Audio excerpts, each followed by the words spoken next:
കോൺഗ്രസിൽ ഇപ്പോൾ വൻ ചർച്ചകൾ നടക്കുകയാണ്. ആരെ മുഖ്യമന്ത്രിയാക്കണം എന്നതിനെക്കുറിച്ചാണ് ഇപ്പോഴത്തെ ചർച്ച.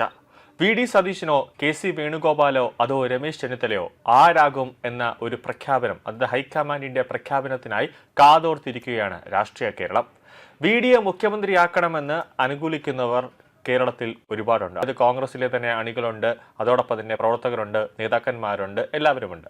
കെ സിയെ മുഖ്യമന്ത്രിയാക്കണമെന്ന് പറയുന്നവരുണ്ട്. പക്ഷേ കോൺഗ്രസിലെ ഭൂരിഭാഗം പ്രവർത്തകരുടെയും അണികളുടെയും ഒരു സംസാരം എന്ന് പറയുന്നത് വി ഡി സതീശനെ തന്നെ മുഖ്യമന്ത്രിയാക്കണമെന്നാണ്. കാരണം ഇപ്പോൾ തന്നെ അറിയാം, കെ പി സി സി ആസ്ഥാനത്തിന് മുന്നിൽ സ്ഥാപിച്ച കെ സിയുടെ ഫ്ലക്സിന്റെ നേരെ കരിയോലൊഴിക്കുന്നു. കെ സി മുഖ്യമന്ത്രിയാകരുത് എന്ന് പറഞ്ഞിട്ട് ആലപ്പുഴയിലടക്കം പ്രതിഷേധം നടക്കുന്നുണ്ട്. അങ്ങനെ പലയിടത്തും പ്രതിഷേധങ്ങൾ നടക്കുന്നുണ്ട് കോൺഗ്രസിന്റെ ഭാഗത്തു നിന്നും. എന്നാൽ പടവെട്ടിയവൻ തന്നെ മുഖ്യമന്ത്രിയാകണം എന്ന നിലപാടിലാണ് കേരളത്തിലെ ജനങ്ങൾ. നിലവിൽ ഹൈക്കമാൻഡിൽ നിന്നും നിരീക്ഷകർ എത്തുകയും ഓരോ MLA-യുമായി സംസാരിക്കുകയും ആരെ പിന്തുണയ്ക്കും എന്നൊരു അഭിപ്രായമൊക്കെ തേടി ഒരു ലിസ്റ്റൊക്കെ തയ്യാറാക്കി ഡൽഹിയിലേക്ക് തിരിച്ചിട്ടുണ്ട് ഹൈക്കമാൻഡ് അയച്ച നിരീക്ഷകർ. കോൺഗ്രസ് MLA-മാരുടെ അഭിപ്രായ ശേഖരണത്തിൽ കെ സി വേണുഗോപാലിനാണ് കൂടുതൽ മുൻതൂക്കമെന്നാണ് നിലവിൽ വരുന്ന വാർത്തകൾ സൂചിപ്പിക്കുന്നത്. KPCC വർക്കിംഗ് പ്രസിഡന്റ് സണ്ണി ജോസഫും യുവ നേതാവ് സന്ദീപ് വാര്യറും ആരെയും പിന്തുണച്ചിട്ടില്ല എന്ന വാദങ്ങൾ പുറത്തേക്ക് വരുമ്പോൾ, എന്നാൽ തെളിവുകൾ പറയുന്നത് മറ്റൊന്നാണ്. ഹൈക്കമാൻഡ് നിരീക്ഷകൻ മുകുൾ വാസ്നികിന്റെ പക്കലുണ്ടായിരുന്ന പട്ടികയുടെ ആദ്യ ഭാഗം പുറത്തായതോടെയാണ് MLA-മാരുടെ പിന്തുണ ആർക്ക് എന്നതിൽ ഇപ്പോൾ ഒരു തീരുമാനമായത്. സണ്ണി ജോസഫ്, സന്ദീപ് വാര്യർ, ടി സിദ്ദിഖ് തുടങ്ങിയ പ്രമുഖ നേതാക്കളെല്ലാം കെ സി വേണുഗോപാലിന്റെ പേരാണ് നിർദ്ദേശിച്ചത് എന്നാണ് നിരീക്ഷകരുടെ രേഖകൾ വ്യക്തമാക്കുന്നത്. സണ്ണി ജോസഫ് നിഷ്പക്ഷ നിലപാട് സ്വീകരിക്കുമെന്നായിരുന്നു തുടക്കം മുതൽ പറഞ്ഞത്. എന്നാൽ സന്ദീപ് വാര്യരും സണ്ണി ജോസഫും കൃത്യമായി തന്നെ വേണുഗോപാലിന് അനുകൂലമായി നിലപാട് രേഖപ്പെടുത്തിയിട്ടുണ്ട്. മുകുൾ വാസ്നിക് പട്ടികയുമായി മടങ്ങുന്നതിന്റെ ദൃശ്യങ്ങൾ മാധ്യമ ക്യാമറയിൽ പതിഞ്ഞത് ആണ് ഇപ്പോൾ പുറത്തു വന്നിട്ടുള്ളത്. കോൺഗ്രസിന്റെ 63 MLA-മാരിൽ 47 പേരുടെ പിന്തുണ കെ സി വേണുഗോപാലിന് ഉണ്ടെന്നാണ് ഈ രേഖകൾ സൂചിപ്പിക്കുന്നത്. ഗ്രൂപ്പ് സമവാക്യങ്ങൾക്കപ്പുറം വലിയൊരു ഭാഗം MLA-മാർ വേണുഗോപാലിനായി നിലകൊള്ളുന്നുണ്ട് എന്നതാണ് മറ്റൊരു പ്രധാന കാര്യം. കൂടാതെ വി ഡി സതീശൻ, രമേശ് ചെന്നിത്തല ക്യാമ്പുകളെയാണ് ഇത് അക്ഷരാർത്ഥത്തിൽ ഞെട്ടിച്ചത്.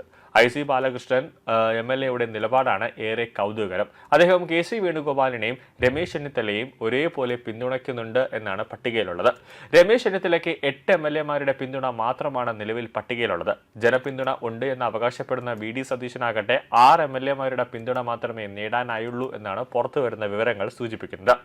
MLA-മാരുടെ എണ്ണത്തിൽ കെ സി വേണുഗോപാൽ ബഹുദൂരം മുന്നിലാണ് എന്നതാണ് ഹൈക്കമാൻഡിന് അത് അവഗണിക്കാൻ കഴിയില്ല. ഇതോടെ നിരീക്ഷകരുടെ റിപ്പോർട്ടിൽ വേണുഗോപാലിന് വലിയ മുൻഗണന ലഭിക്കുമെന്ന് ഉറപ്പായി. MLA-മാരെ കൂടാതെ MP-മാരുമായും മുതിർന്ന നേതാക്കളുമായും നിരീക്ഷകർ കൂടിക്കാഴ്ച നടത്തുന്നുണ്ട്. ഇതിൽ ഭൂരിഭാഗം MP-മാരും കെ സിക്ക് അനുകൂലമായ നിലപാടാണ് സ്വീകരിച്ചത്. 3 മുൻ KPCC ഭാരവാഹികൾ സതീശനെ പിന്തുണച്ചപ്പോൾ സംഘടനാ സംവിധാനത്തിന്റെ കരുത്ത് വേണുഗോപാലിനാണ് എന്ന വാദമാണ് മുതിർന്ന നേതാക്കൾ ഉയർത്തിയത്. എന്നാൽ മുസ്ലിം ലീഗ് വി ഡി സതീശനായി കടുത്ത സമ്മർദ്ദം ചെലുത്തുന്നുണ്ട്. ഹൈക്കമാൻഡ് നിരീക്ഷകർ ഇന്ന് വൈകുന്നേരത്തോടെ ഡൽഹിയിൽ എത്തി റിപ്പോർട്ട് സമർപ്പിക്കുമെന്നാൽ വി ഡി സതീശൻ പക്ഷം പറയുന്നത് ഈ പിന്തുണ മാത്രം നോക്കിയാൽ പോരാ, കേരളത്തിലെ ജനങ്ങളുടെ മനസ്സും കൂടി നോക്കണമെന്ന് പറയുന്നുണ്ട്. അതുകൊണ്ട് തന്നെ AICC ഒരു പ്രത്യേക ടീമിന്, അതായത് ജനങ്ങളുടെ സ്പന്ദനം അറിയാൻ അല്ലെങ്കിൽ അവരുടെ മനസ്സ് വായിച്ച് മനസ്സിലാക്കാനുള്ള ഒരു ഗ്രൗണ്ട് റിയാലിറ്റി ടീം എന്ന് പറഞ്ഞിട്ട് ഒരു സംഘത്തെ കൂടെ കേരളത്തിലേക്ക് അയച്ചിട്ടുണ്ട്. കാരണം ജനവികാരം വി ഡി സതീശൻ തന്നെ മുഖ്യമന്ത്രിയാകണമെന്നാണ്. ഇനിയിപ്പോൾ 48 മണിക്കൂർ അതീവ നിർണായകമാണ്. കേരളത്തിൽ എന്തും സംഭവിക്കാം.